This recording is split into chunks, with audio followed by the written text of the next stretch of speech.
దాన్నే మనము అవాయిడ్ చేస్తాం. అవాయిడ్ చేయకుండా హెల్మెట్ అనేది ఖచ్చితంగా ధరించండి. తర్వాత మన బండికి ఇన్సూరెన్స్ చేసుకోవాలి. ఇన్సూరెన్స్ చేసుకోవాలి. ఏదైనా ప్రమాదం జరిగినా కూడా ఆ ఇన్సూరెన్స్ ఉంటే కొంచెం కవర్ అవుతుంది. మనకి ఏదైనా ఇన్సూరెన్స్ రావడం వల్ల ఆ కుటుంబానికి వల్ల సపోర్ట్ ఉంటుంది. దాన్ని మనం మర్చిపోతాం. అది చెప్పుకోవడానికి జగన్ తర్వాత ఆలోచిస్తే వస్తుందా అప్పుడు చేసుకోవడానికి కూడా ఉండదు. కొత్తలు కూడా హెల్మెట్ ధరించండి. తర్వాత డ్రైవింగ్ లైసెన్స్ చేసుకున్నారంటే లైఫ్ లాంగ్ ఉంటుంది కదా. 20 years వరకు ఉంటుంది డ్రైవింగ్ లైసెన్స్. ఇన్సూరెన్స్ కూడా పెద్ద సమస్య కాదు.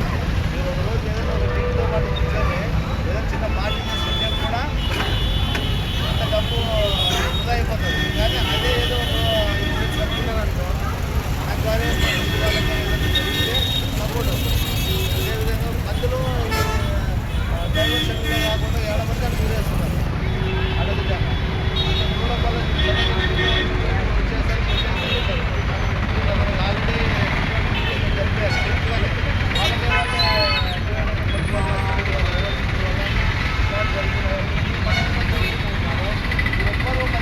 కూడా దాదాపుగా 25 మందికి చెప్పచ్చు. అక్కడ పెట్టేది రోజు